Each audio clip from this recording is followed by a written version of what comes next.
I thought you said this was working. It's working. I need to get the screen going, sorry. Okay, thanks. So we're going to go over 4 things. How much we've spent to date on the COVID-19 response within Lewis County Public Health, what funding we have that is paid for it, what new funding is coming in, and what our plan is for spending this new funding. And I emphasize plan because everything needs to be approved by New York State Department of Health and Board of Legislators. So to date, we've spent $440,000 in 2020 on the COVID-19 response, $372 thus far in 2021.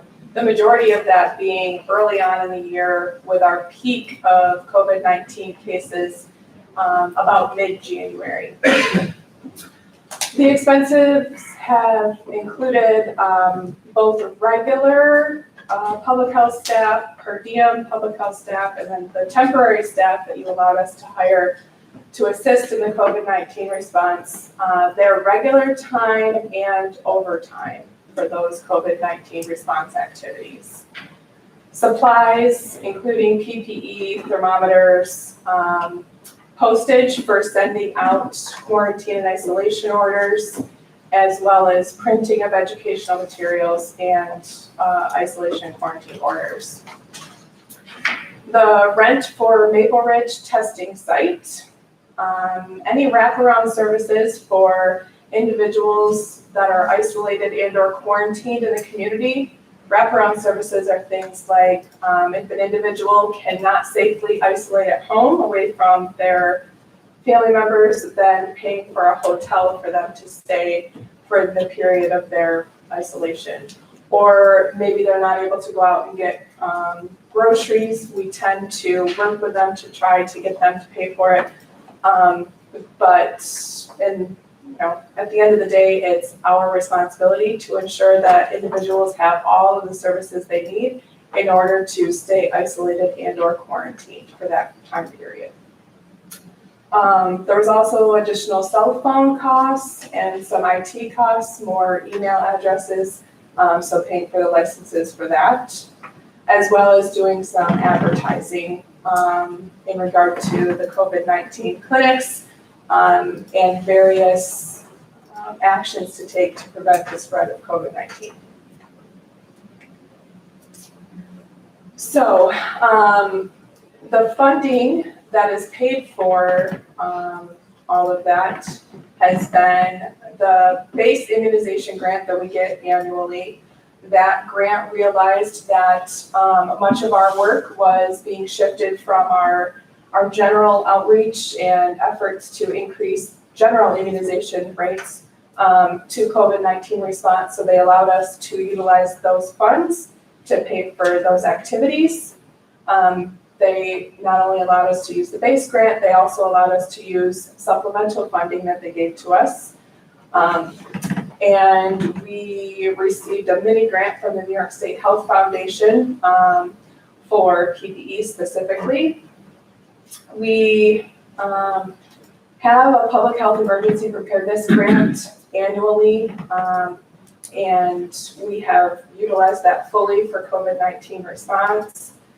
And they've also given us a supplement to that public health emergency preparedness grant of $95,000, of which we've claimed out $63,000 of that, with the remaining of it expected to be claimed out this quarter.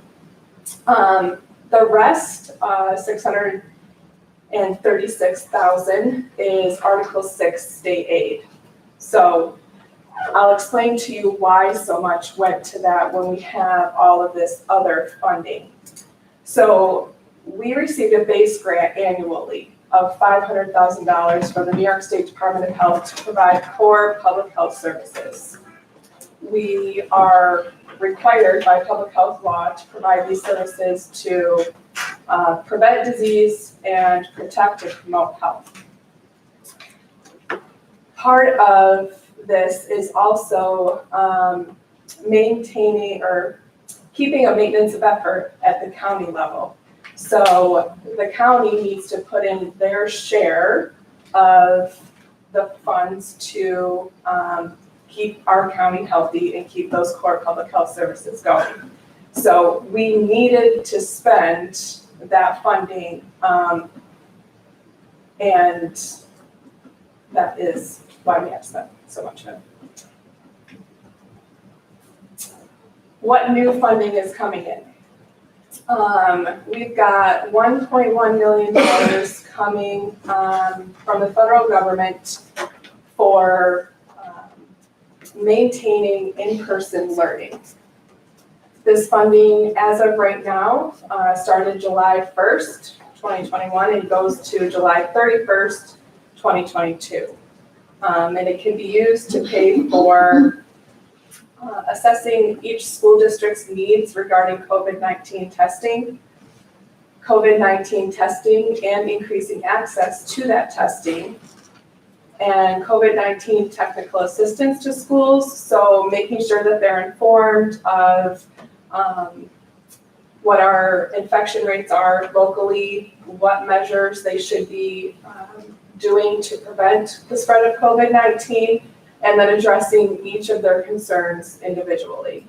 So this is a role that we've played since the beginning of this, but now we will be receiving some funding specifically for that. And wraparound services for positive cases, which I discussed earlier what those services were. In the education school setting. Right, so if there's a positive case, either in a student or a staff member, the wraparound services associated for that specific positive case. Very school focused for this $1.1 million. There's another $468,000 in COVID-19 ELC funding. ELC stands for Epidemiology and Laboratory Capacity, expanding that in our local community. So this funding can be used to increase capacity for case investigations, contact tracing, testing and surveillance, and vaccination activities. We've had $200,000 of this available to us since last July. We have not tapped into that because, like I said, we have to meet the minimum for Article 6 state aid. So we've utilized that funding. And this funding can go through March 31st of 2023, as of right now. Both of these funding streams have unofficially said that, the funding timeline may be extended. But as of right now, it goes to 2023. And this funding can be used to pay for increased staffing and overtime for any of the above activities, public education and awareness campaigns, wastewater testing, and I'll just touch on that a little bit. Jefferson County is doing wastewater testing, and that is testing wastewater and looking for the presence of COVID-19. And it can find one case in 10,000 people. So it's an early indicator of what is yet to come. So what they say is, when you start to see high levels of COVID-19 in wastewater, you're about 2 weeks away from a spike in cases. So that Have we is done any of that? What's that? Have we done any? We have not done any wastewater testing to date, but that is something that Upstate is looking to expand to the North Country counties.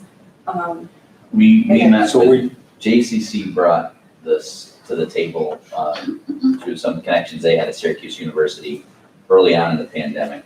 The cost at that time per sample was quite high. The reason that it works for Jefferson County and larger counties is one sample from the city of Watertown's wastewater covers 27,000 people. One sample from Fort Drum wastewater covers 30,000 people. One sample from Turner, which is the same cost, covers 800 people. So in order for us to get, the bang for our buck, it just wasn't cost, prohibitive. But if we have funds to do it, we can reconsider. So are we doing it or are we hiring somebody to do it?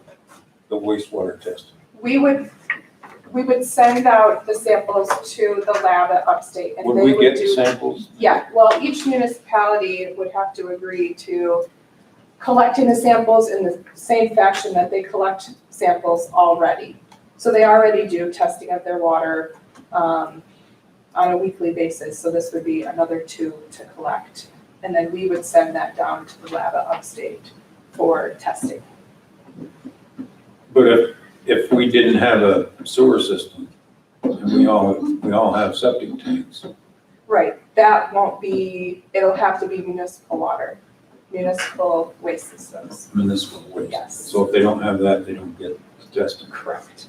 Yeah. It's not a perfect system, but it's another piece of information we could use to predict when we may see a spike in cases.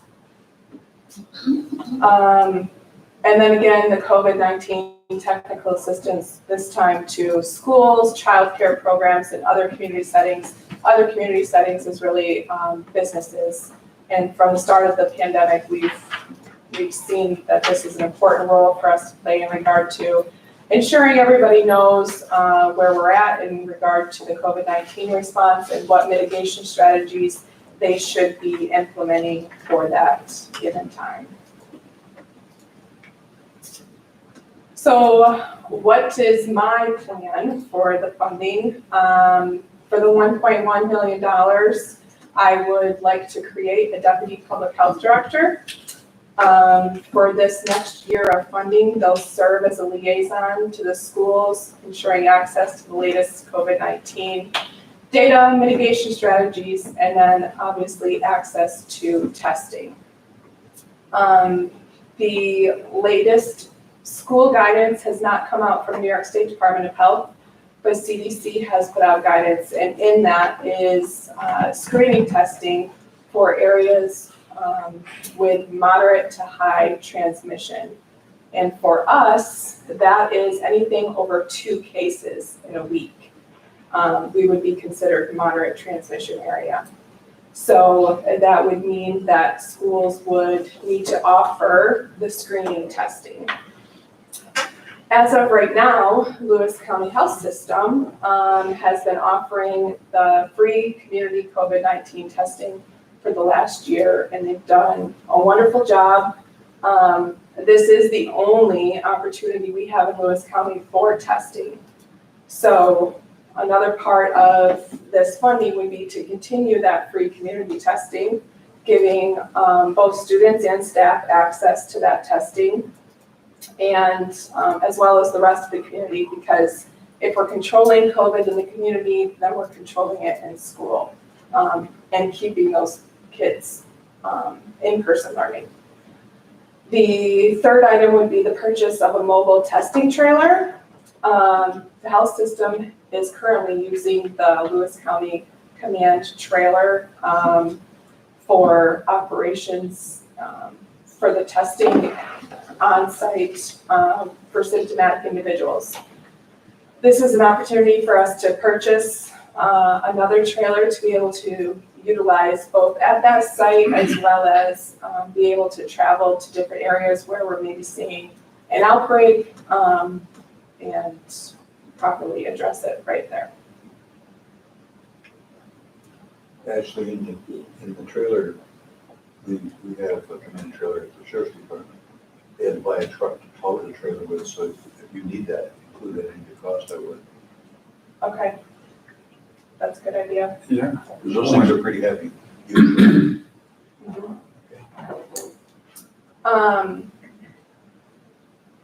For the $468,000, the ELC funding, I would be looking to create a public health nurse position.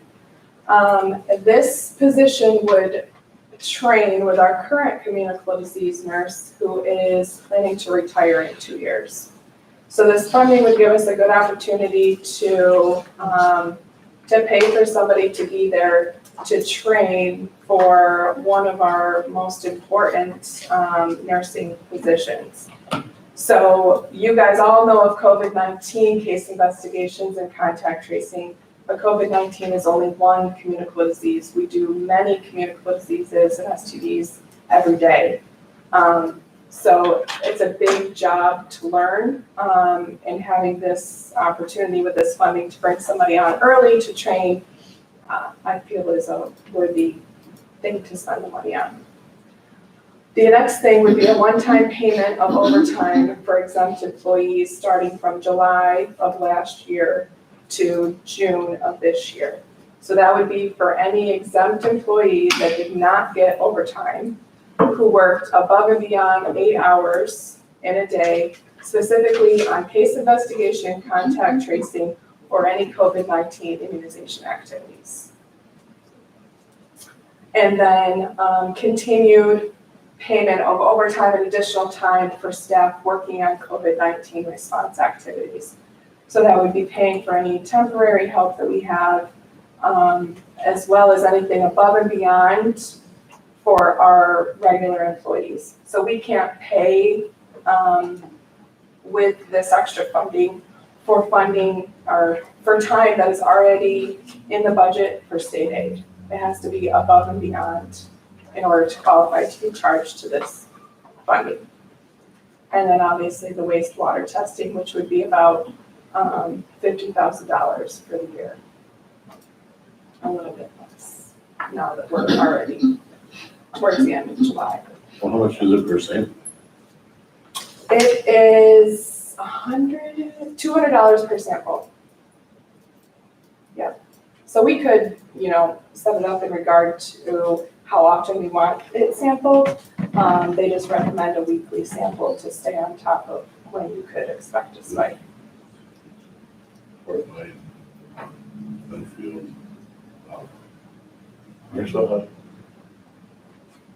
Oh, is there only 3? Lions Falls. Lions Falls. You got Seville, Fort Lyon, Lions Falls, Smallville, Okay. Copenhagen has water. Castline has, Wastewater. Wastewater. Castline has wastewater. Okay. So, I have not been able to reach out to the municipalities yet to gauge their interest. Obviously, they would have to agree to do this. This is just preliminary, included it in the budget to see if the state would approve it. So is this funding over and above the tests, or is the test over and above what they do now? Or could this funding include paying for what they do now along with?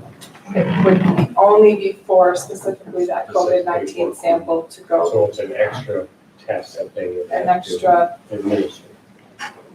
They just, They'd we're just be gonna, collecting one extra. we're gonna give them a bunch of foam prepaid boxes. They take the sample, seal it, put it in the box and put it in the mail. Okay. And it goes right to upstate. Right. They don't usually check for that kind of stuff in wastewater. DOT and COD. The 2 positions that you're discussing, I'm sorry if you're getting more to, would these be permanent positions, the deputy, public health and public health nurse? So the public health nurse specifically, that would be to train with the nurse who's planning to retire and not refilling the nurse that retires. So it'd be budget neutral by the time that this grant funding ends. Public health deputy director would be a new permanent position. I do have somebody on staff now who has a master's in public health, which is a needed degree in order to be public health director, deputy public health director. So I would not be looking to refill the other position if that were to come to fruition. If you made that person the deputy, that person's current position would go away, is that what you said? So And it's okay either way, I just, we would leave the position on the books because we're creating a new position. When we're looking to spend grant money, you need to either pay for overtime and additional time not already allocated towards state aid, or you need to create a new position in order to fully allocate that salary to that grant funding, in which we would leave the public health specialist on the budget books. But it would be open in that. But there'd be nobody there. Correct. I bet you wish you had the deputy last year. Yes, I do. When you said, you referred to in-person learning 2 or 3 times there, Yes. does that mean you're gonna go to the schools and look them in the eye, or are you gonna do it? No, so the funding is for us to take appropriate public health action in regard to screening and testing to control the pandemic in order for the children to be learning in person rather than Oh, okay, I remote got you. at home. I misunderstood that. Yep. Yeah, and this money, do you have to spend it to get it? Yes, yep. So we would spend it and then send the claim in, and then they would reimburse us for that. With the trailer, would you be able to keep it? Yes, Because that would be a good thing to have, Yes. you know, for your mass drills Yep. or whatever. yep, and even to use for going around for immunizations. Sure. You know, obviously this is a testing focus, but we could use it for multiple things. Do you Any still idea have, where you're gonna store it? What's that? Any idea where you're going to store it? Jerry's gonna let her keep it up there, I'm sure. Not yet. There's some places we have room, it's just, we gotta decide if we want to put it there. We're gonna have a new storage thing at the county garage. Should be. Like, Wouldn't maybe need, look around. wouldn't need to plug in the Yeah, meter at no. least. do you still have any of those additional people that you hired for temporary positions? We have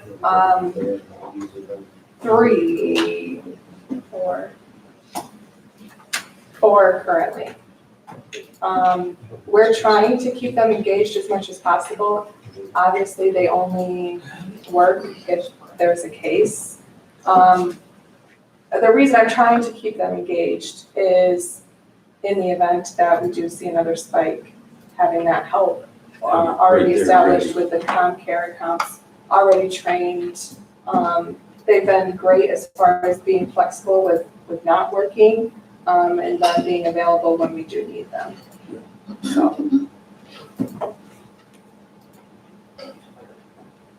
Any other I have one more, questions? actually. Yes. You had pre-COVID testing on one of your slides out there. Yep. Got in a social conversation last week about, is it really free COVID testing, or do people's insurance companies get billed? The testing that's done at the health system is completely free. They're not billing insurance for that. Are some places billing? Because this Yes. person was, Yeah, there are some places at, other hospitals that okay, do so, take the, so in Lewis County, it's totally free. well, this, So there's two separate sets of testing, and I'll let Jerry speak to specifically what they're billing for or not. Screening testing is not currently covered by insurance because the person is not symptomatic. When a person is symptomatic, it could be billed to insurance. That's where the misconceptions come in, probably. Yes. Okay. Do you want to elaborate on that? Emily? Yeah, no, I think Ashley covered it. And if we're running it through the program at Maple Ridge, that is completely free. No bill is administered. We've been supported with for the rent. And we've put in a request to have staff time covered, and the supplies and lab fees are covered by the state. That was my thought, so this cleared it up. Thank you very much. Any other questions for Ashley? Thanks for all you've done, Ashley. Yes, thank you very much. And before we start, I think Crystal's gonna talk to us a little bit about Senior Day at the fair. Sure, so I just want to let everyone know that Thursday is Healthy Aging Day in the fair. Andrea and I will be there in the morning to welcome everybody, and I have been told by my staff that I had no idea how much people look forward to this. So I'm sure I will get full education. I hope no one makes me dance. It sounds like a fun time for the seniors. Yeah. Thank you for updating. Oh, you're welcome. Hope to see you guys there. Where's that held? In the Nichols Oh, building. really? Yep. Okay. Awesome. Ready? Resolution amending resolution amending the compensation plan of the County of Lewis with reference to Lewis County General Hospital to abolish one part-time cleaner position and create one part-time custodial position. Any questions or discussion? Any questions? All in favor? Do you have a question? No, I just want to answer something. All in favor? Aye. Any nays? Resolution to authorize agreement between Lewis County Public Health Agency and New York State Department of Health to accept COVID-19 award of $1,101,471 for continued COVID screening and testing expenses and activities and appropriate funds in the Public Health Agency accounts upon receipt of notice of acceptance/approval. Any questions or discussion? When we appropriate, that would be by resolution, I assume. This resolution includes the language to appropriate if in fact what Ashley has submitted gets approved by the Department of Health. So that if it comes in, then it'll be appropriate. By resolution. It's in this resolution already. No, I mean, I not accepting the money, spending the money. Because the expense appropriations in the resolution will be on your agenda for the August meeting. It's, So what Ashley described is part of this, which I have no problem with, I'm just trying to understand to be sure. yes, but I will clarify, we did, if you see the resolution, which was in your packet, we have the expenses as to be determined because we don't have the final budget yet from the Department of Health. So once we have the budget, hopefully before your August meeting, we'll put the expense line details in the resolution. Okay. And this resolution would cover, if that's your question. Yeah, just so we clearly know where it's going. Yeah. And you have the opportunity to talk. Yeah. But I have no problem. All in favor? Aye. Any nays? Resolution amending compensation plan of the County of Lewis with reference to the Public Health Department to create one full-time Deputy Director of Public Health, Grade 3, contingent upon acceptance by the Department of Health of the grant budget, and create one full-time public health nurse position, Grade 25, effective immediately. Any questions or discussion? All in favor? I would just tie back to Phil's last comment, if you don't mind, that would be part of that resolution to fund the compensation for those positions. Well, actually, the one is the 1.1 grant, the other one are funds that are already there that would be effective immediately. All in favor? Aye. Any nays? Resolution authorizing agreement between the Lewis County Public Health Agency and Lewis County Health System for the continuation of COVID-19 screening and testing for the community for 52 weeks at an estimated cost of $641,160, subject to New York State Department of Health acceptance of the public health budget. Any questions or discussion? Are you all set? Okay, I don't want to give it to Jerry, but. All in favor? Aye. just Any kidding. nays? Resolution authorizing one-time payments to certain identified management exempt employees who provided documentation of their time and dates of service to public health in COVID-19 related grant fund activities in the total amount of $104,783.62. Any questions? All in favor? Aye. Any nays?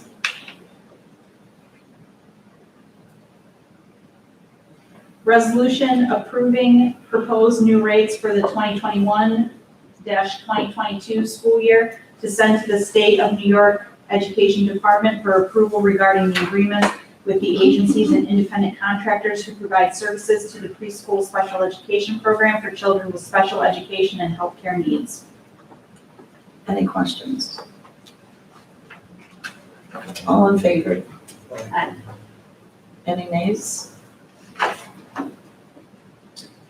Resolution authorizing agreement between the Department of Social Services and North Country Prenatal Perinatal Council to provide rehabilitative and supportive services to families for the period from September 1st, 2021 through August 31st, 2022. Any questions? All in favor? Aye. Any nays? Resolution authorizing agreement between the Department of Social Services and Office for the Aging for the purpose of providing the Home Energy Assistance Program outreach and certification services to low-income residents of Lewis County for the period beginning October 1st, 2021 through September 30th, 2022, at a cost not to exceed $6,000 with no local share cost. Any questions? Is that the normal stipend of $6,000? It's been 6 for the past 2 years. Okay. That covers salary and benefits and everything? Well, it depends. It contributes towards salary. You've got people on board that are doing it, and then this, when they're doing this, they get paid out of that fund, okay. Any other questions? No, it didn't seem like much, did it? All in favor? Aye. Aye. Any nays? Resolution authorizing Commissioner of the Department of Social Services to execute registered child care provider agreements for eligible Lewis County recipients under the block grant from New York State Office of Children and Family Services, subject to review and approval by the county attorney, and with a list of said 8 agreements to be provided to the clerk of the board. Any questions? All in favor? Aye. Any nays? Resolution to appropriate funds in the WIOA accounts for program year 2021 for the notice of obligational authority for youth services in the amount of $41,330.92. Any questions? All in favor? Aye. Any nays? Anything else? Anybody want to talk about? Okay, we need a motion to adjourn. I'll make that motion. Thank you. We are adjourned.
Everybody's seen minutes ahead of time, made a motion to approve them as written, or any changes. Bill, second by Ron. Ron. All in favor, aye. The minutes are approved. I guess we'll jump into presentations. Let's Martin first, Preservation Society, have a little bit of information. Greg? He's not here. Yeah, okay. I told her 4 o'clock, because that's the time the meeting's supposed to start. So, I don't know, how do you skip it? Immediately following. Okay, we'll wait. Well, it used to be 4 o'clock. 3 to 4 for health and human, 4 to 5 for finance. Years ago. Okay, then we'll go into the financial audit. I'm not sure how much of a presentation we need, a question and answer period may work, I don't know. Tom, we have our audit manager here, so he's prepared to give you a short presentation All right. and questions and answers. Let's start that. Yep, so Thank this is Tom Smith from EFPR. He was here with you last year and welcoming him back. Hey, everybody. So I put together a 2-page summary of the audit, which I will just take you through. At any point, feel free to stop me, ask me questions. So we issued our financial statements on June 10th, where we reviewed those with county's management, and we're glad to say that we issued clean, unmodified opinions on those reports. Another report that we do issue as part of the financial statements is an internal control report. If there is any material weakness or significant deficiency over the controls over the assets of the county, we would report that there. We're glad to say we did not have any modifications on that report. Just one thing of note, the hospital's financial statements are not audited by us, even though they are included in these statements.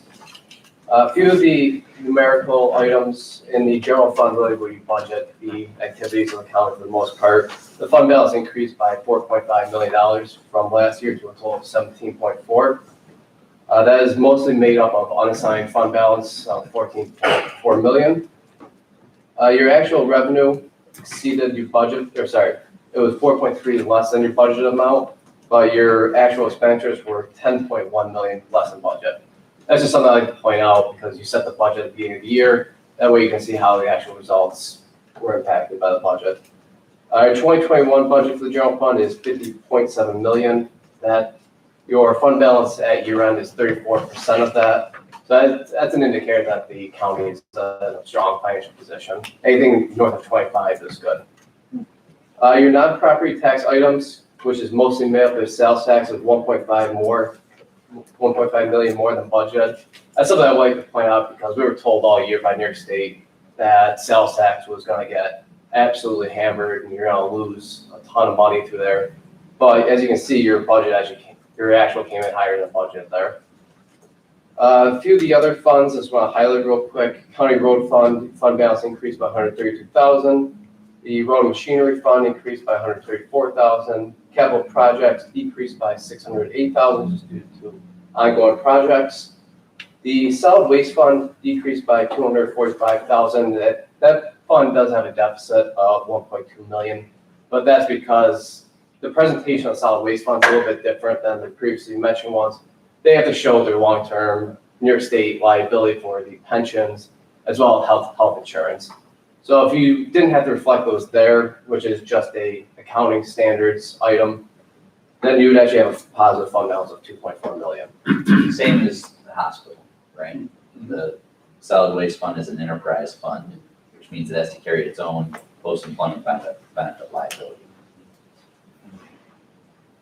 Internal service, that position increased by 205,000, and the hospital net position decreased by 3.1 million. The next page is just a few other discussion items I wanted to go through. Your long-term liabilities are 92.1 million for governmental activities and 160 million for business type. Business types made up of solid waste in the hospital. Majority of these liabilities are made up of the long-term health insurance, which is just an actuarial assumption is they project out over the next, usually it's about 30 years, how much would be if we had called due today. And so that number might look a little high, but it really isn't because it's a liability going to be spent out over several years. Your current debt limit is 155 million, and the way that number is calculated is you take your both assessed tax value for the last 5 years, and it's 7% of it. That's the most the county can take out in debt, but you only have 7.3 million of bonds outstanding.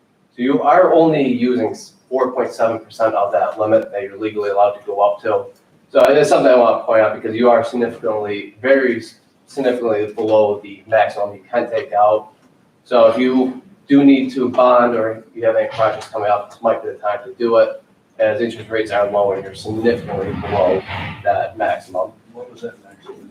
155 million. And you're only at 7.3 million right now. And that does, just to clarify, that does include the hospitals. We are all one legal entity. But I don't know, Ryan always points out that the calculation really only reflects county revenue. So it doesn't, the $80 million of hospital revenue is not included in that calculation. So it's an interesting kind of contrast. They're part of us as a legal entity for the debt limit, but their revenues don't count to the calculation. And we talked about this last year, and I'm going to talk about it during my presentation momentarily, but we have a $155 million debt limit. That is just the same debt limit that every other county across New York State has, based on your total taxable value. It doesn't take into consideration at all the business-like activity from the hospital. They generate their own revenue. So 2 points, even if we add the hospital's $30 million debt to this, we're still at an incredibly low debt rate, incredibly low.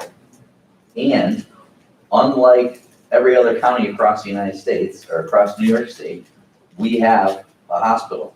So theoretically, their revenue should account towards the debt limit. You get what I'm saying? So yes, it's 155 million, but if we could account for the revenue coming in from the hospital, it would certainly be a lot more. The county is anticipating 5.1 million from the American Rescue Plan. That's something I will work with management on. It's legal requirements are going to be brand new. Federal government will come out with those final guidance requirements in November and December. It's something that we as a firm have done extensive research on, so we'll be able to be of assistance to them if there's any questions. We also have to issue a report called a single audit, and that is a report saying that you are in compliance with federal requirements, laws, regulations, where we do test certain federal programs. This year we tested supplemental nutrition as well as Medicaid, and there was no compliance items noted there.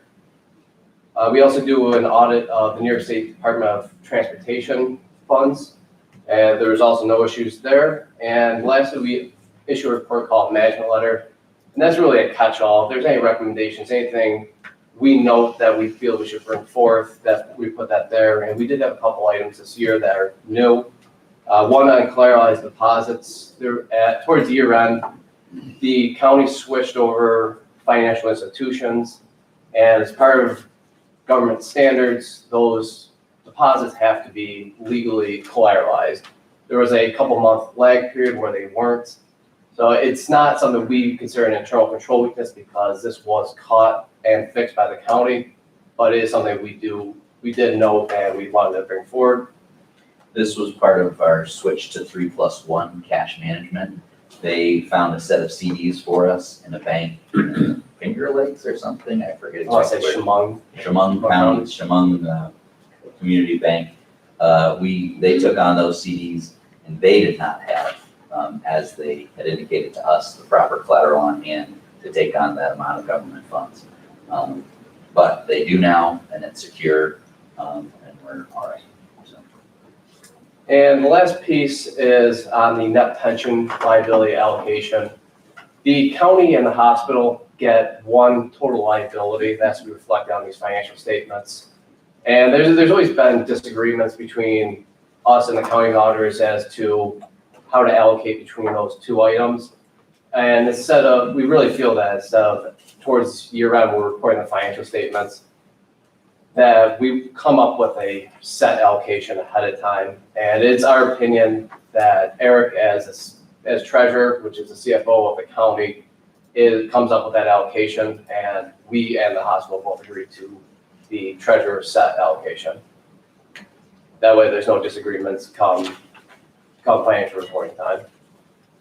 So at this point, I want to turn it over to you if you have any questions, anything I can answer. I'm looking at this sheet, and it describes accounting for leases. Yes. Is there a issue with our leases, or are you forewarning us, or why is this dissertation? This is more of a heads up. We had this in here the last couple of years too. That's why I didn't highlight it in the summary. Essentially, Government Accounting Standards Board has been coming out with 5 or 6 new standards each year. And we really see this as the only potential major change for the county. I don't anticipate this having a large effect, but being a large standard change across the board, I did want to put this in this letter. So we're not currently doing anything wrong. No. You're advising us to be watchful of it Correct. in the future. Yeah, and that's the first page of the management letter, which is just recommendations, anything that doesn't need to be reported, but we feel should be in writing. The state, the federal government accounting standards board is going to require municipalities and counties to book long-term leases as a liability in the future. So we don't currently book it because it wasn't currently required. We will start having to book those leases as a liability. So is this equipment leases, property leases, all the above? Yep, it's gonna be all the above. Again, it's less important governmentally to look at your balance sheet of assets versus liabilities. It's more important to look at things like fund balance and cash flow, because our liabilities include all of this retirement, and post-employment benefit stuff that, if it ever actually came to us to pay, there's obviously much worse things happening in the world. Chapter 7. And just to go with what Ryan said there, you do have to recognize those long-term pension and health insurance items, but you can't recognize the fact that you're going to fund that through taxes, so you can't recognize the receivable. So you can only recognize the bad side of it. I'm under corrected and uncorrected misstatements. It says management has corrected all such misstatements. What would be an example of that, a misstatement? For example, we had to make a couple adjustments to the receivables at year end. There were a few receivables that were a couple years old that had to be written off. So that'd be an example of one of them. That we didn't write it off and should have? Correct. What's the guidance on that as far as writing a receivable off? Is it 2 years, or is it the type of receivable, or It what? would depend on the county. The county can make the policy, and as long as we agree with the policy that it's reasonable. 2 years could be a good estimate. It won't be the best estimate for every funding source. For example, FEMA is well known for being very late to pay. So you wouldn't want to have a FEMA receivable that's 2 years old written off. That might want to have an exception to it for maybe 4 or 5 years. What would be another example of a misstatement? One could be if accounts payable didn't have a 2020 expense in it, where we'd have to book a liability for a 2020 expense that's paid in 2021. And I assume auditee qualified as low-risk auditee means we did good. Correct. It's a 2-year look back. If there was findings, any of the first few bullet points that I hit on to the beginning of the presentation, if you had any of those type of findings in the last 2 years, that would make you a high-risk auditee. I'm obviously old, and I had to read that about 6 times before I understood it. Thank you. You're welcome. Any other questions from anybody? Yeah, In your professional opinion, is Lewis County in any financial risk when it comes to our debt position? No, you're in a very healthy financial position. You're absolutely in a position to take on more debt. At what level of debt would make auditors nervous? It's definitely a very qualitative question and answer. I definitely wouldn't want to see anyone go anywhere near to 100% of that statutory limit. But I would say right around 50% might really start to raise some red flags. Thank you. Ryan, where are we gonna be, like the projects we've got in the pipeline right now? Where's that, how much is that $7 million figure? Okay, I'm sorry. Okay. That's what we're gonna talk about. Anybody have anything else? I could, if I might just tie in, I think a couple of those thoughts. I mean, I think the liabilities we were talking about earlier, including this new requirement for leases and the pensions and the retirement, those are liabilities that are on our books. We're gonna have to pay theoretically in the future over a long period of time. As Tom said, they don't let us recognize the revenue today. If you then add in the thought of our debt limit, we have plenty of more capacity for debt. We can certainly pay that as long as we stay in business. So those things they're kind of a contrast, but they also go together. As long as we keep operating as an entity, we should have enough money to pay debts. You know, as Tom said, if you get over 50%, an auditor might start to be a little concerned. And we should have enough money to pay those fake liabilities that we're required to put on the books because the accounting standards say they have to. Additionally, we have hundreds of millions of dollars of property value that is not on the books because it's being paid through pilots. So we have hundreds of millions of dollars of future revenue coming in through the hospital that cannot be recognized in our debt limit. And we have hundreds of millions of dollars of property value that gets paid to pilots that is not recognizable through our debt limit. They don't assign a percent tax value to that or anything? No. But don't we show the revenue for the We pilot? show the revenue It in our doesn't figure regular, into your debt. in our regular budget, but it doesn't go in the debt calculation. I'm saying, That's a useless number then. I mean, honestly, like that. I agree. Come on, Ian, let's not be so blunt. I'm learning as I'm going. A lot of the balance sheet things are rather useless. What matters is cash flow, fund balance. Well, capacity for debt and taste for debt might be two different things. And the auditors, Less billing. thought about that, and the taxpayers thought about that, and we're done that.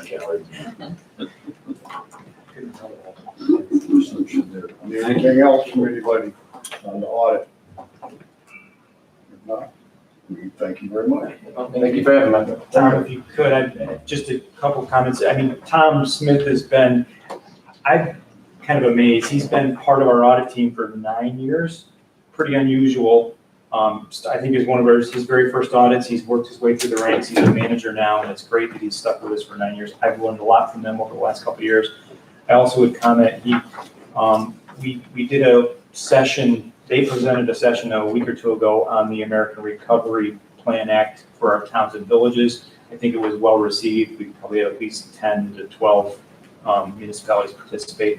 I think it was really helpful information. So they're certainly helping us in many ways. You all received the hard copies of this stuff. There's a lot of data there. Tom hit the highlights. Anytime you have questions, please feel free to ask me. I appreciate Phil asking some good questions, and I'm more than happy to do my best to answer them anytime. Sorry you asked. There's a seat in my office for you. Thank you. Thank you. Thanks.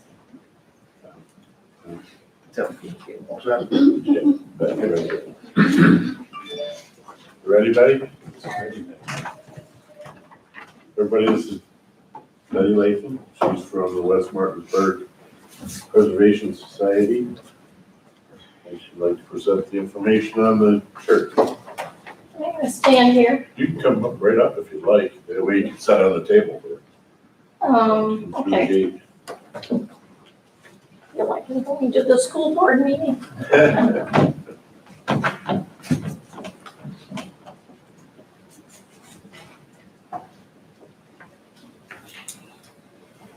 Well, thank you for allowing me to come before you today to explain to you the situation and the need in West Martinsburg with assistance for the preservation of the West Martinsburg Church. This is historic building, and Lewis County is so rich in history.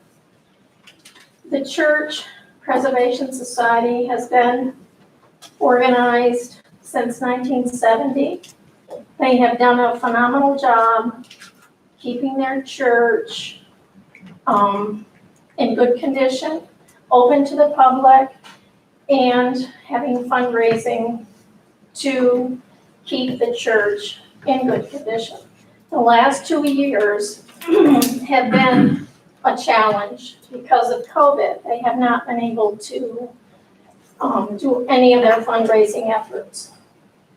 Their steeple on the church is in dire need of fixing. It has a temporary fix, but they were given an estimate of $65,000 to restore the steeple, stabilize it, in order to move forward with the second step in that, where they would have to repair some of the interior of the church because of the leakage and damage that's been done because of the condition of the steeple. So I wanted to share with you that hopefully you all know that this little Four Corners of West Martinsburg is very historic. We have the foot store that has reopened as the West Martinsburg Mercantile. Around the corner, we have the West Martinsburg Town Hall, which in 1850 was established as the Advent Church. Across the street, we have the cemetery, which has some of the earliest burials in Lewis County. Bearing in mind that Martinsburg was once the county seat. We have 30 known veterans buried in that cemetery from the early wars.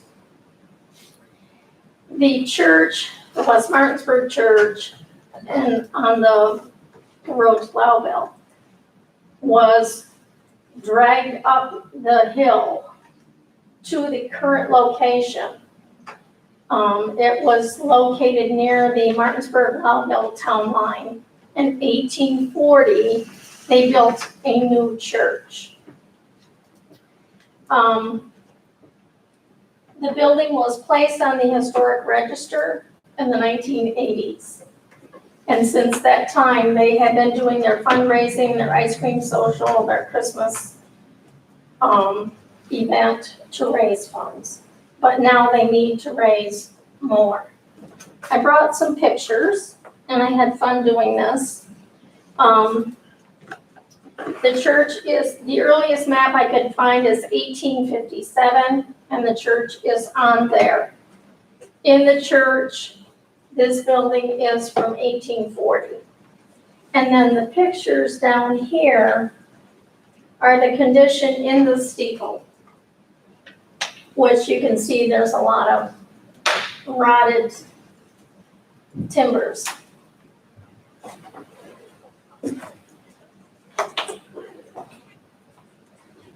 Here are closer up looks of the steeple.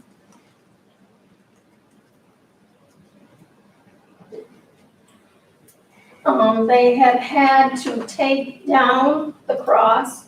It's now inside the sanctuary for safety's sake. Some of the louvers are stored, hoping that they get it put back together.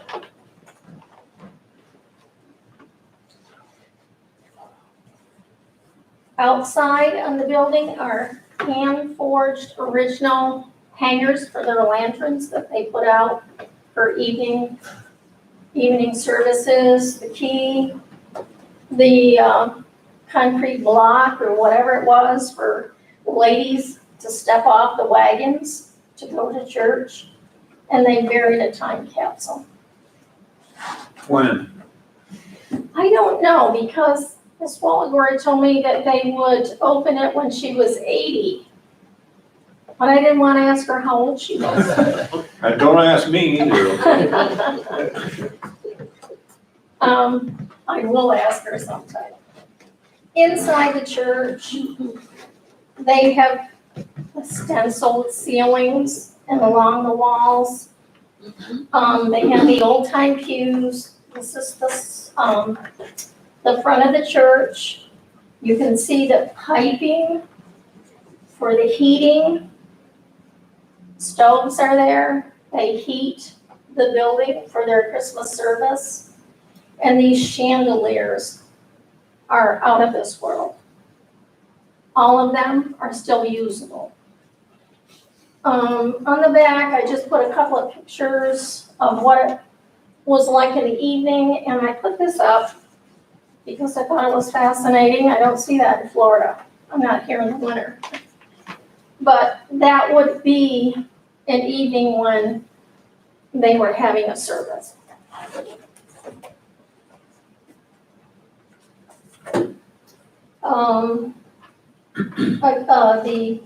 The altar at the front, the chandeliers, the windows, 3 on each side, 1 yellow, 1 green, 1 blue. The choir loft with some nice hard chairs. It's just magnificent. It really, really is. And they have done a phenomenal job keeping it in that condition. And then my last board, pump organ, usable, piano, original lamps and lanterns. This is the Bible at the altar. They have Bibles back to 1830. They have saved so much. They do have the upstairs as a museum.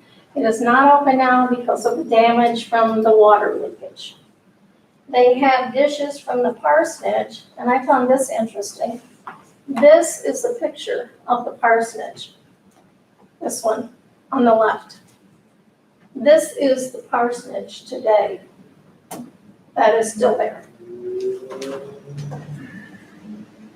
And on the very back of the church, they reversed the interior at one point. So on the back of the church, if you look very closely, you can see the outline of 2 windows that were at that end of the church. The building is magnificent. If anyone would like a tour at any time, you could just get a hold of me. As I said, the estimate was $65,000. We've broken it into 3 parts. The first part is the critical part. It is repair of the steeple, stabilizing it. The other 2 parts can be worked at very slowly once the steeple is taken care of. I did want to share with you, we know we have to increase our fundraising activities as soon as we are able. In 2019, the church became a 501c3 organization because that was critical to what they would need to do in order to ask for donations. They couldn't have the ice cream social this year. They're hoping for the Christmas ceremony. We know there's windmill money coming. It was the Lewis County Historical Society asked to be the fiscal agent. It sounded as if that was going to be a go, and now we don't know. It's either going to go there or it will go to the towns. If Martinsburg gets a cut, I know we can get some. I talked with Jonathan Miller. If Lewis County Historical Society gets the money, if we would get some money to help us. Jerry Perrin, unfortunately, has passed away. He had given us a verbal commitment of $10,000. I don't know if, we can't count on that yet.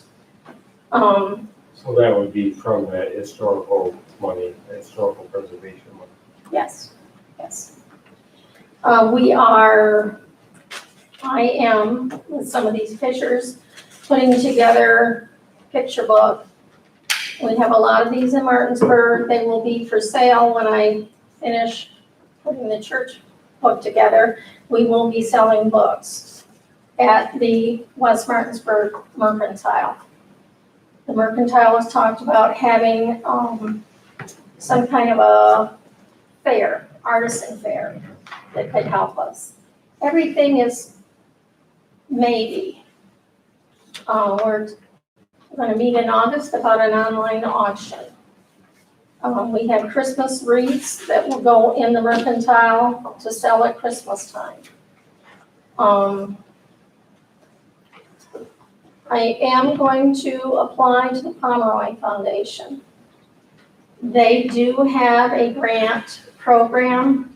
I have contacted them. They said it sounded like it would be something that they would be interested in. Most grant monies want to match.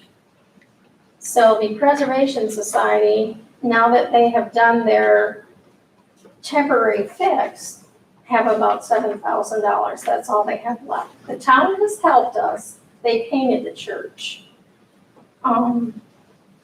So let me ask you a financial question here, Yes, if I could interrupt, if you don't mind. Now, these fundraisers that you have described, do they currently take care of your ongoing expenses? what had taken care of the ongoing expenses was the ice cream social and that December service and private contributions.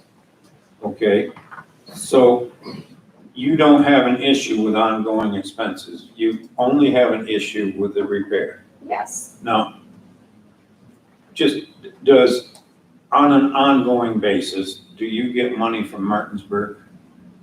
Do they give you a contribution each year out of their budget? they give us according to what they have been given by Windmill. In other words, they gave money to paint the church, Nothing ongoing then? nothing ongoing. Only special needs? Yes, Have they given you a firm commitment of this special need of an amount of money? no, because they don't, what we don't know is the next round of Windmill money going to Lewis County Historical Society as fiscal agent or to Martinsburg. But Martinsburg, out of their budget, their current budget, other than this windmill, hasn't committed anything at this point. Not to my knowledge. Only if they get more windmill money will they commit to helping you. Right. Or if we have a special need, like the painting of the church. Well, this is a special need. Right. But this is far greater than what we You said have. there was three parts, and repairing the steeple was the first part. Yes. And what was the estimate for that? The estimate was about $26,000, but that was 2 years ago, and the costs have gone up. So I'm thinking we probably are gonna need 28 to 30,000. But again, we're looking at several steady streams of income. We're looking at an online auction that we could do yearly. We know we have to step up what we're doing. You said The you had other $7,000 now? You said you had $7,000 now. in the treasury, yes. Have you reached out to, either the IDA or planning upstairs to put what's called a CFA, a consolidated funding application in to ESD of the state? That's an option. There are several institutions around, Dyson Foundation, Pratt Northrum. There's also what they call IMAs through the state government, Usually it's given by an assemblyman or a senator. Have you done? I have reached out to Senator Griffo's office. They have not returned my call. Okay. We have asked Pat Northam in the past, been able to give us anything because so many organizations are looking because everybody's got a need. I know Dyson usually contributes to projects like this too. Dyson, Dyson. okay. I certainly will look at it. The one other thing is, I had been writing for the newspaper through last year. I have continued. We write about our historical sites, events that are going on, and we have created an interest there. After we had written the article about Strader Cemetery, we got a $2,000 contribution from somebody in Texas. So we're going to do the newspaper articles also. How many people are on your board working together? Okay, thank you. It's small and I can't tell you the names of everybody. I'm going to say probably 6 or 7. It's a small group. As with any historical group, it's hard to get younger members. So, again, if anyone would like a tour of the church, I would be glad to do so. We just are reaching out wherever we think somebody could help us. Well, we appreciate your time. Thank you. Yep, thank you, Betty. Thank you very much for coming in, and we'll go from there. Lewis County is very rich in history. It's very rich. I thought you were gonna say in money there for a minute there, Betty. Well, I haven't looked at your budget. I'm glad. Thank you. Thank you.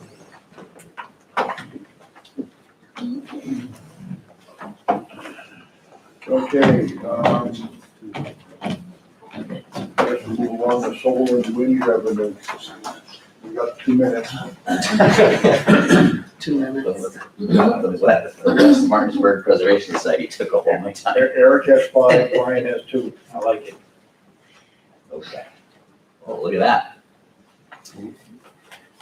that. So, I want to talk, kind of back it up here before we get too much into solar and wind pilots. Big picture county finances. I like to think of our county finances in 2 buckets, okay? You've got the county operations bucket, that's our $55 million annual bucket. That bucket should be funded by property taxes. It should be funded by DMV fees, mortgage taxes, other taxes that we collect, tobacco tax, and it should be sustained by sales tax. This county operations budget should be conservative, it should be efficient, and it should be sustainable, and it requires Board of Legislature oversight. So this bucket is a bucket where we want to keep it self-contained. We want to make sure that with the property taxes, we aren't growing that too much so that our residents can't afford to live here. This bucket needs to be totally sustainable. Then we have our second bucket, capital and community projects. That bucket is exactly what it says, capital projects, community projects. We currently only have $575,000 of debt service. This bucket should be funded separately by pilots, stimulus funds, excess fund balance, and excess sales tax. We can grow this bucket and do things in this bucket that help the community without affecting property taxes. We can do 2 things at once. We can be conservative, effective, sustainable, and have proper oversight on our operations and still do big projects that help the community. This bucket requires Board of Legislative leadership. You've got 500 employees, 300 employees that are working on the left side of the bucket, okay? Our operations turn on. Probation serves people that walk through the door. DSS, DMV, serves people that walk through the door. We're doing our jobs. We need the Board of Legislators to oversee, make sure that things are going well, that we're following the values and goals that you guys set. For bucket number 2, we can't do that on our own. I can't come up with projects on my own. I can't execute projects on my own. I can't bond for the county. You guys are the only ones that can take control of what happens in bucket number 2. The last thing with the buckets, for now, you don't want bucket number 2 to start leaking into bucket number 1. It's great, it's a luxury that we have pilot stimulus funds, excess sales tax, and excess fund balance. It would be a mistake, in my opinion, to start using those funds to start covering county operations, because that needs to be sustainable on its own. Does that make sense? That's pretty much the philosophy we've had with windmills here. We've tried to have for quite a long time.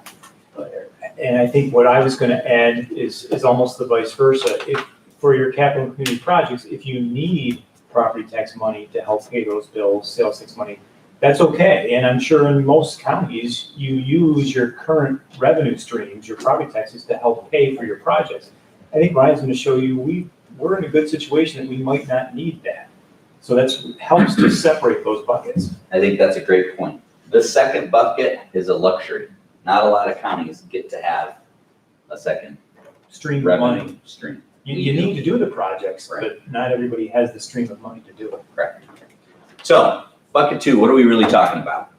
We've got $1 million a year coming in from Maple Ridge. Yes, that number wanes over the next 25 years. It goes from $1 million down to about $700,000 over the next 25 years. But you've got a lot of revenue coming up to meet that.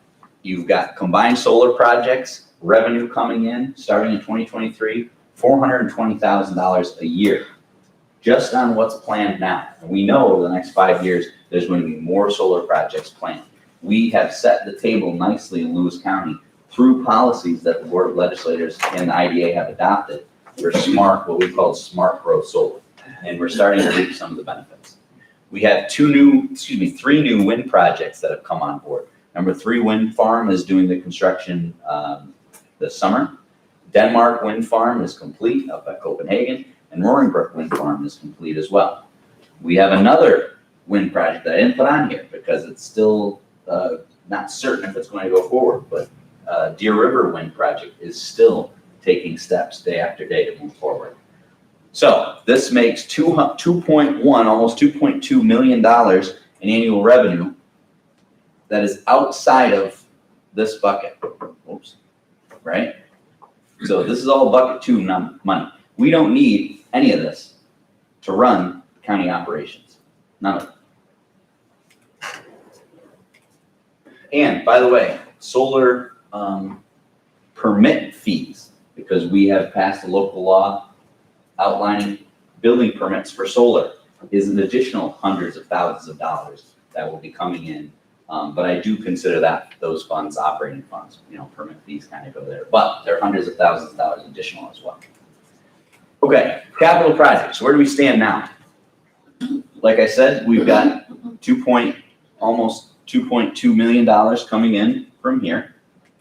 We also have budgeted a bond payment already of $487,000. That's been budgeted the last 3-4 years. Eric and I, before Eric, Patty and I have tried to carve out that space in the budget so that by the time we're ready for a bond payment, it's already funded in bucket number 1, right? So we're already trying to take steps to make sure that building capital needs, such as the DSS building, the highway garage, things that are in-house operations can be funded through the sustainable property tax base that we have. So you've got current courthouse debt, which is $575,000 a year. You have the DSS renovation new highway project that will kick off in 2022, anticipating that will be about a $700,000 annual bond payment. That means our total commitment to debt is $1.275 million.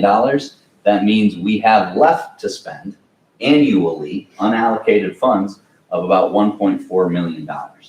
Now, just to give you an idea of $1.4 million, what that would fund annually is about $23 million of additional bond. Not to say that that's what you have to do with it, but to give you an idea of what this could mean as an annual payment. Debt limits. We kind of beat this horse to death, but I just hit it one more time.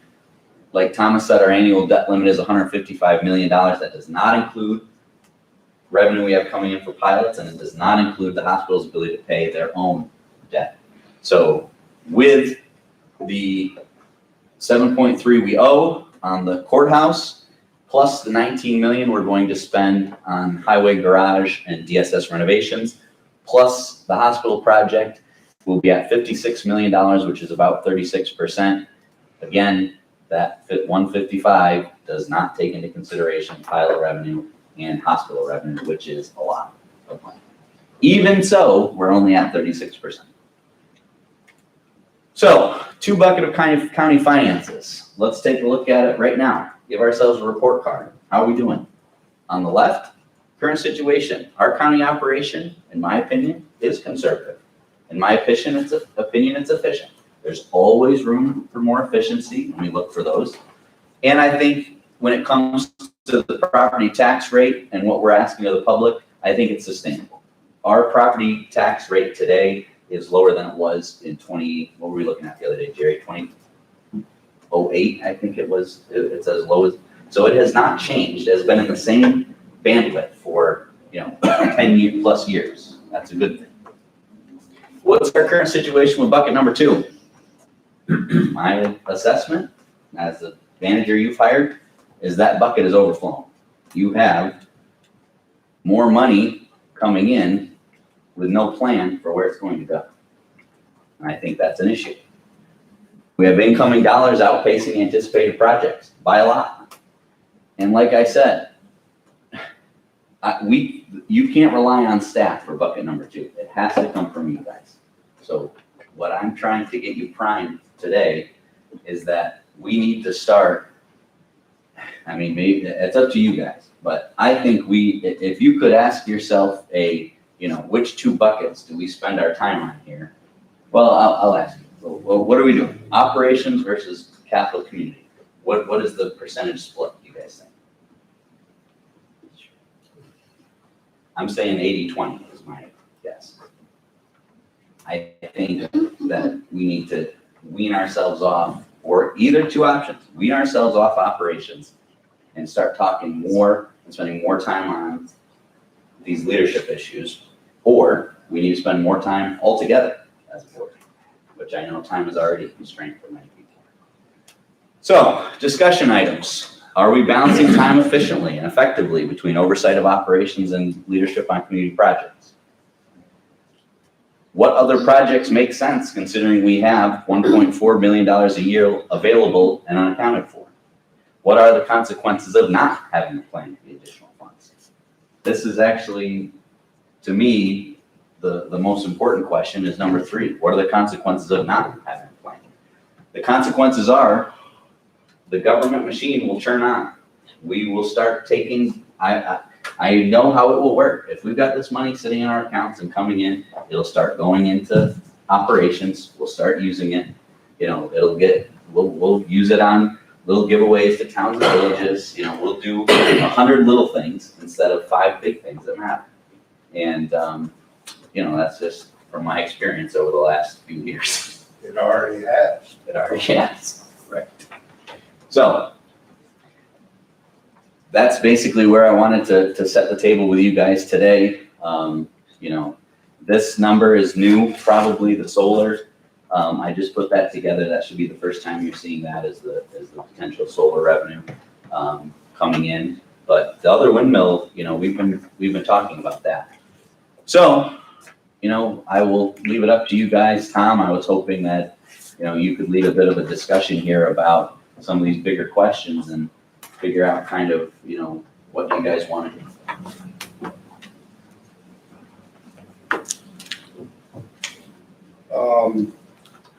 No, I know this isn't all new to everybody. I guess the figure might be a little bit shocking to some of us. I guess it's time we did some thought on what we could do, should do, want to do. Whether it's I don't know, building projects, recreation projects.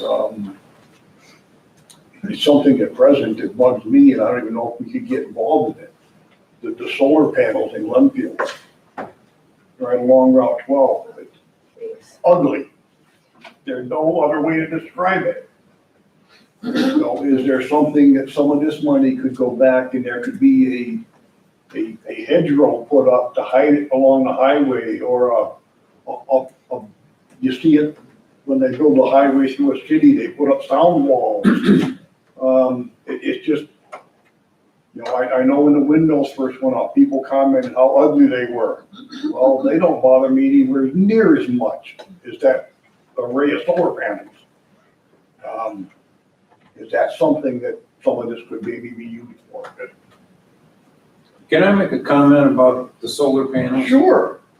I listened to both the Krogan presentation, it was a webinar, and the New Bremen one, and they're both huge projects.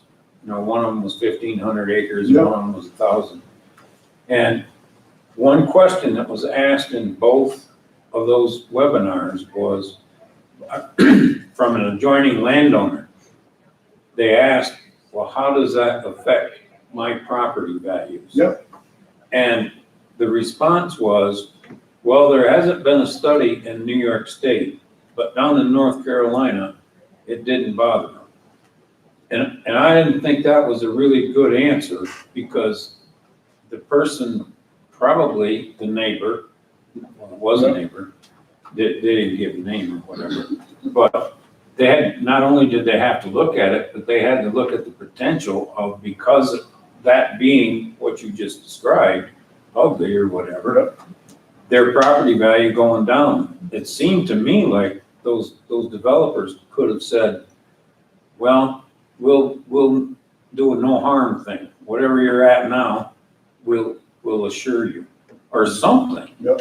But they gave no answer. Right. And I don't know, maybe the towns have addressed that with their discussions with it, but the developers made no effort to mitigate that problem. You know, I've got nothing against this stuff. I think it's great, but I know there are other places where there are solar panels and you almost don't see them until you're on top of them. So that's up to the town to adopt their land use. Yep. We put together a sample resolution for solar that we sent out to all the towns and villages. Right. I don't know if Martinsburg adopted it or not, but if they didn't, then, you know, they get what they get in terms of what the residents have to look at. Right. If they did, the one that Cassie Buell made up, that many of our towns have adopted, you do have to have a fence that will screen that blocks. But I guess I just, you know, is this something that maybe some of this money could go toward? When I listened to the webinar as well, it was on the developer to do those hedgerows and blocks out of sight for landowners, so I think it would be going. I think, again, you know, I think we need to shift to a bigger picture. This revenue here is a luxury that says, if we don't like all these solar, then we can put, you know, you don't have to accept all this, you know, Right. that the discussion for the legislators should be, you know, if you guys want to tighten things up on solar, we can afford to do that, you know, where there's other communities that are, you know, begging for that revenue, you know. I think we got a couple good, you know, some good projects going on. You know, we've made a commitment to Parks and Recreation to expand the trail network. We made a commitment to broadband. Either one of those, we can increase the budget if we, you know, if it looks like it's necessary, or, so I think we're partially on the right road, at least of, you know, trying to come up with vision and policy, you know, with a forward look, so. Hate to say it, but I agree with you. The one thing we're running into, like county planning board, if the towns haven't adopted policy as far as the hedgerow hiding, we can make suggestions. but they don't necessarily have to follow them. And when we've been going through there, we've been talking about suggestions, like windrow something to block it, back off. And, so I think to get it changed, it may be the towns we need to talk to and have it in their requirements, that if you're putting it up regardless, that it needs to have. I would agree. I think that the town of Martinsburg was the one that should have pushed the developer for some kind of screening. That site plan review had to show that it was gonna be right on top of Route 12. And, they could have required the developer, who they've had a great deal of difficulty with,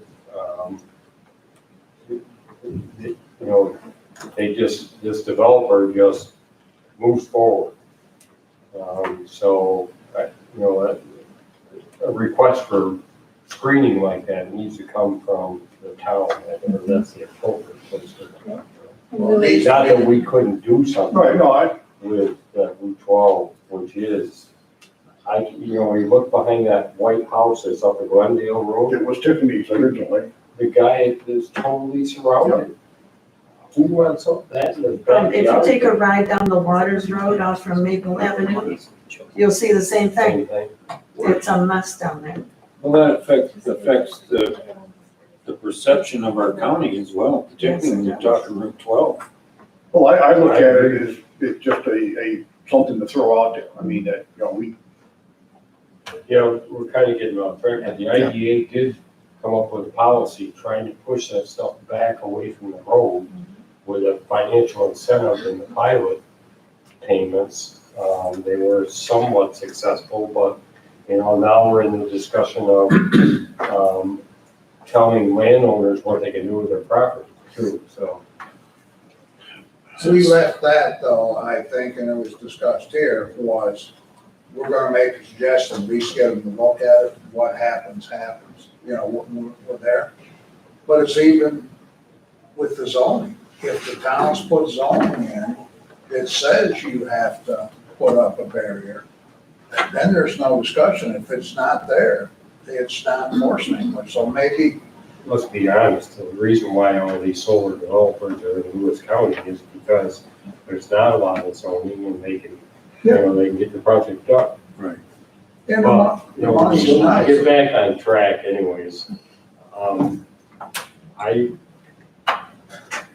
We can brainstorm projects, we can, We I should think look at we're the starting JCC. down the right road, we just need to build momentum. Yeah, we've got to give thought to the future on, to me, this money that we're talking about is for, I guess, just, I can't think of the term, sustainable type projects. It's not gonna be the day-to-day spending. It's gonna be, building roads, bridges, something, brick and mortar type stuff.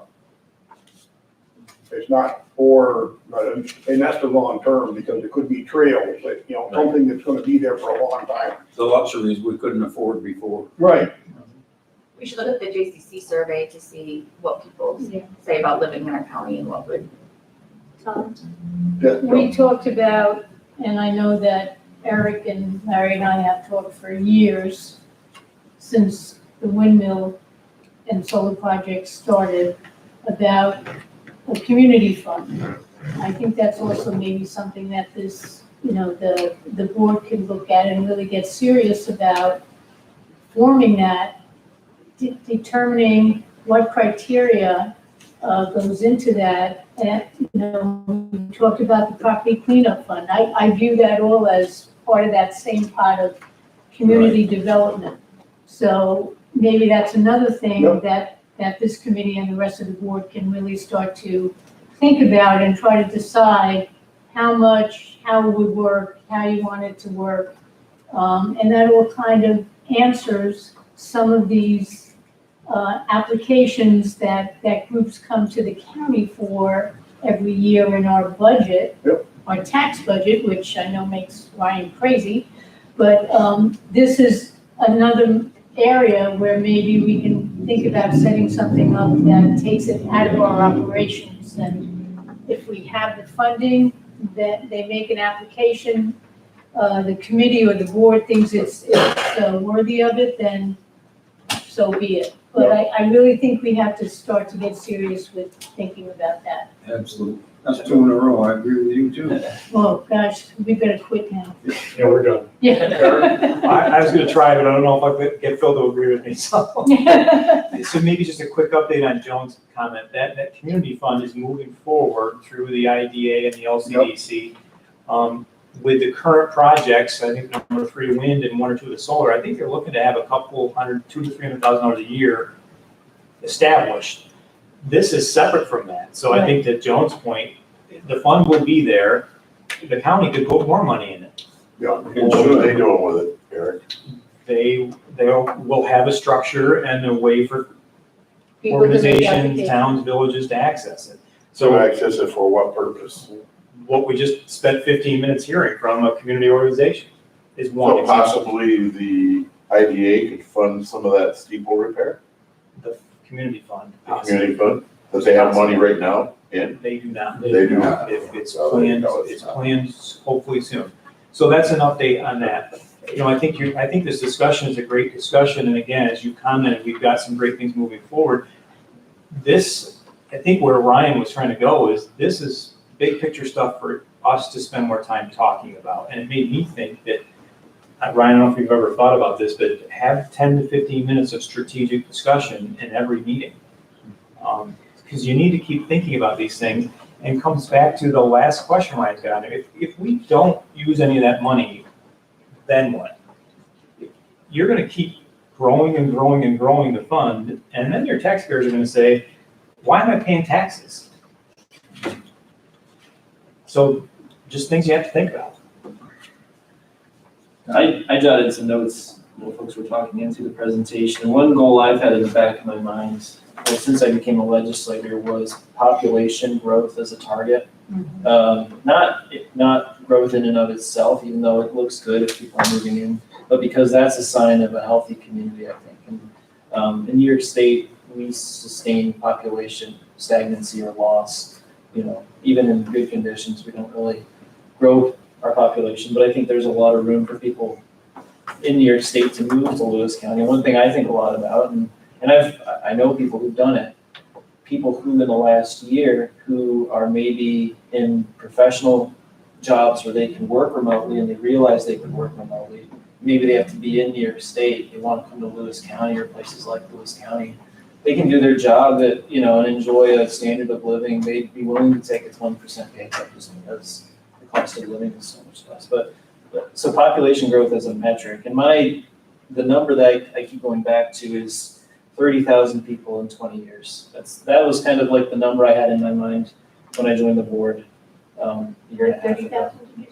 30,000 people in 20 years as a target for Lewis County. It's ambitious, but I think it's doable. Get a total of, or 30,000 additional? It's total. Well, so Yeah, that's only we can't 3,000. take that, if we get that many people, that's, yeah, but the thing, 150 years ago, our population was about 27,000 people. That tells you how it's gone up a little, it's gone down a little, but it's been even keel. Well, if I may be so bold, I'll be 1 month ahead of the census, okay? We're gonna get results in August. My prediction, what did I talk about when you guys interviewed me 4 years ago? You're gonna lose, I bet we're down to 25,000 people in the census. And nobody's gonna come here until they get internet. Okay, so there's we're working on the internet. Yeah. I don't know if this is legal, doable, or what, but maybe we can incentivize businesses coming here by, the state gives them credits for job creation. Maybe we can set up a Lewis County fund for job creation and subsidize, their business operation. Pilots, Maybe tax we can credits. subsidize residential electric rates. We got all this power here. Maybe we can give everybody $10 or $20 a month off on their electric bill. There's. Where are they gonna find the employees? Come here. Well, if we can Craft incentivize. with a big banner, and AMF with a big banner out front. Lewis They County, can't find the anybody. hospital with 30 open CNAs. Where are the businesses gonna go? We don't have an industrial park. They all reciprocate each each other. Population growth drives hiring, which drives, Circular discussion. economic productivity. You have to encourage all of them at once. Where are you gonna put the new businesses? Got no, there's no park. Well, there's plenty, There's well, no park available, that's what they're depends on looking if you're for. thinking like large industry, I'm thinking, small service businesses, there's plenty of space for them. But so population growth that was a big one I had, and then just from the talks in the last few hours, I put historical preservation, going along with what you requested, Greg. No, Yeah. seriously, and then About time. Main Street renewal, which is something we've talked about with the facade project, and then rural character, just as being something that we are always trying to emphasize. And I think this is where the stimulus money, kind of, we're experimenting a little bit with it. We have some flexibility to fail with this money here, because it wasn't something we asked for.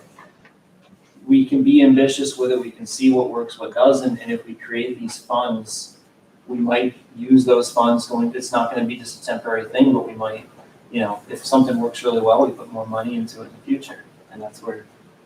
But then so the other 2 points I had, though not as goals, but just kind of philosophies. One is flexibility to fail, that's the point.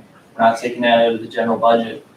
We can succeed with 85% of our projects, and that's a huge success. Oh, yeah.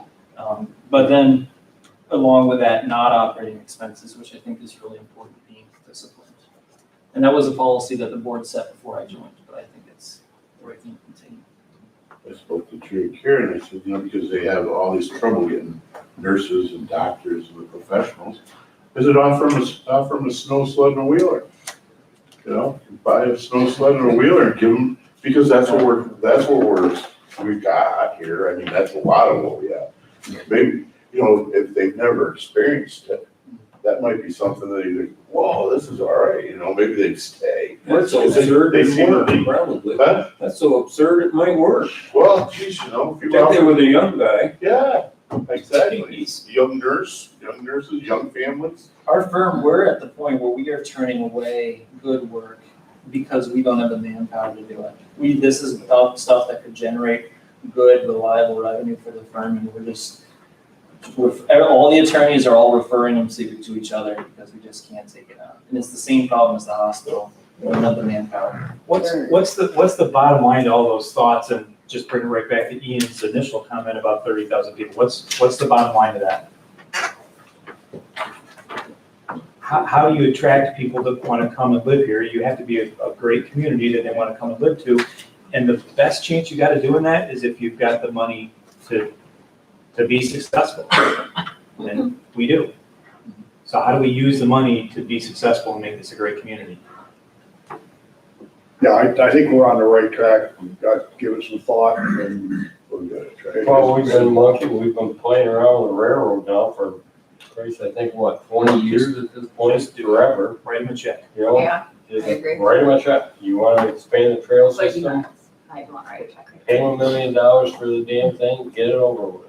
I think we have a tendency to haggle and hem and haw over things that you don't need to. We've got money coming in that needs to go out the door and invested. And I would suggest that, if it's okay with you guys, we start altering some of our monthly agendas. We need to balance our time. We have to balance our time. Every single thing that we've been here for 1, 2, 3, 4 hours today, every single thing we've covered in total has been probably less than $3 million. We need to start expanding how we spend our time on things that matter. I'm not saying operational oversight doesn't matter, it does matter. But you have operational oversight through things like the auditors, you have checks and balances with Joan, who's independently appointed, Eric, who's independently elected. We need to get out of the habit of spending all of our time on operations, because we've got, if I were a legislator, I would think this pot of money would be a lot more fun to build our community with than worry constantly about which half position we're turning from a cleaner to a custodian. I think we need to use our time a little bit more wisely. You develop the agendas. I know. Now 10 minutes, it takes half an hour. That's why I Okay, want to we make spent sure. enough time, we got the general gist of where we need to go and get some thoughts, so let's move along. Okay, and we got some projects we already started, we ought to consider continuing, Yep. Yes, I agree. That's right. you know, with upgrading the buildings and stuff like that. Okay, any other questions or comments for Brian or Eric? It's already taken too much of our time. We're all done with that, let's move along to dockets. Okay, the first one is resolution to transfer funds from regular contingency to information technology department accounts to provide funding for computers purchased for other departments in the amount of $8,100 in relation to resolution 122-2021, by which funds were added to contingency for a New York State grant received. Any questions or comments on that? All in favor? Aye. Aye. Opposed? Carried. Resolution authorizing renewal agreement with Systems East to provide application software maintenance and support services to the Real Property Tax Department's tax collection system for collection of current county and town taxes for the period of January 1st, 2022 through December 31st, 2022 at a cost of $3,786 to be paid from special contingency. Any questions or comments on that? All in favor, aye. Aye. Opposed? Carried. Resolution authorizing renewal agreement with Systems East to provide software support, maintenance services, web and cloud-based hosting services for the treasurer's data processing plan and tax collection system for the period of January 1st, 2022 through December 31st, 2022 at a cost not to exceed $8,292. Questions or comments? All in favor, aye. Aye. Opposed? Carried. Resolution amending the compensation plan of the County of Lewis with reference to the district attorney to abolish one full-time assistant district attorney position, grade 3. This is the one that was carried forward from general services. Yes, that's correct. Questions or comments? I mean, I can't vote or discuss, does the language of the resolution actually accomplish that? What'd you say? Does the language of the resolution, it doesn't mention anything about getting rid of it. We might just need, I don't know if we need to edit it or is that the correct way to phrase it? Oh, it does say abolish, I'm sorry, I missed that part. Never mind. How come she's abolishing? Because we created two. Oh, she made a C, that's right, she made a senior. Right. Instead of an assistant.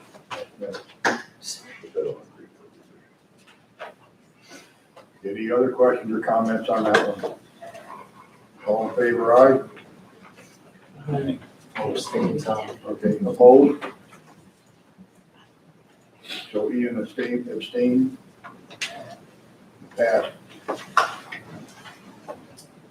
Resolution, this one also came forward from a prior committee. Resolution amending the compensation plan of the County of Lewis with reference to the Lewis County General Hospital to abolish one part-time cleaner position and create one part-time custodial worker position. Any questions or comments?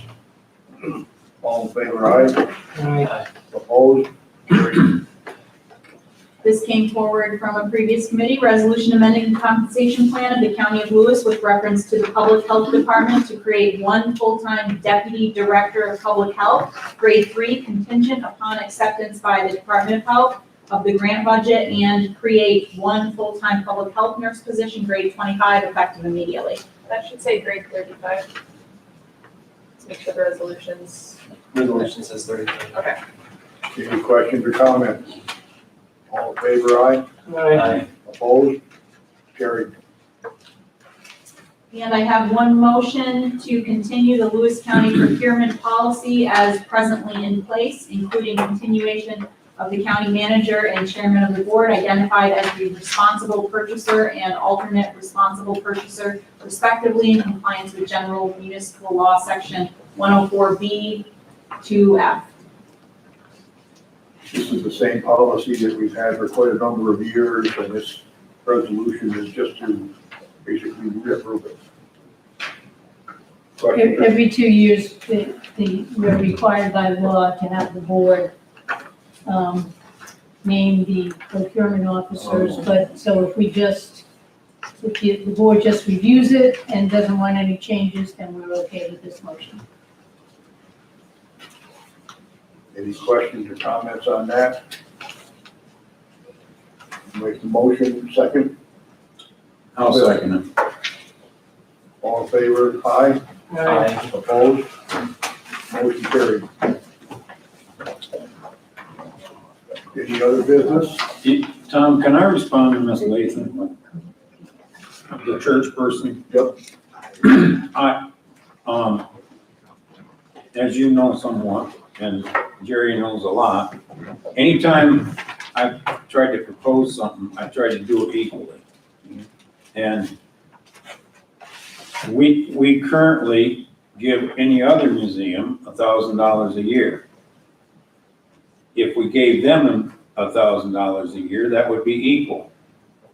To give them, I think you asked for 10,000 before, to give them 10,000 would be disproportionate unless we gave 10,000 to every museum. But in addition to that, I don't know about the other museums. I don't know about the Railroad Museum or the Maple, but up in my neck of the woods, the town contributes to the ongoing requirements of the every year of our museum. They contribute money every year. So it just seems to me like I have no problem with giving them $1,000, but I have a problem with giving them any more than that unless we do it for everybody. Well, I understand that, and I did a little bit of research, and granted, I don't think it was anywhere near as much money, but I know that there was work done at the Pine Grove Church a couple of years ago, and they didn't come to the county looking for money. I know that Forest Presbyterian Church in Lions Falls, they just spent $20-some thousand to have their roads, stained glass windows redone. And they didn't come to the county looking for money. I think because now it's a museum is why they're coming, right? Because I don't think a church would necessarily. come. We are a historical society. Because it's a historical society. We are in Pine Grove too. Oh, you are? Okay. And actually, to your point, the museum up in Diana, they did it all on their own, and they came later when everybody else was getting $1,000 a year, and Jerry and I argued about it quite a bit. And then we started giving them 1,000, but they did it all on their own too, just like you're describing. So anyway, I wouldn't mind giving them $1,000. No, that isn't much compared to what they need. I think they came, just to explain, I think they came because they haven't been able to generate anything. You know, they haven't been able to have their social, they haven't been able to have their different events because of the COVID. You know, and as far as Martinsburg continually contributes money to the historical town hall up there. And as she said, they paid for the paint job on that church, which was not, wasn't something that was done cheaply either, because we had to have a bucket truck and all that. And they did try to sustain, hold up the steeple as long as they could. Martinsburg did that. They paid for that. Martinsburg did. Martinsburg also put roads in for the cemetery up there, So they do take care of their historical properties. And she's just looking to see if she can get some funding. So if the Pomeroy Foundation sees that we gave her some money, they will, hopefully manage. So that's why she was like, they do get quite a bit from their social events that they hold there. That's how they got $7,000. I got a little bit of a conflict because she said they have $7,000 and the president of the organization said they don't have any money. Marcia Wallach already told me she had no money. Maybe they spent it. I don't know. I don't know. That was just a couple days ago. I don't know. Maybe they spent it. Could be. Anything else? I got one of the big picture thought. We take over all water and sewer, all the individual water and sewer,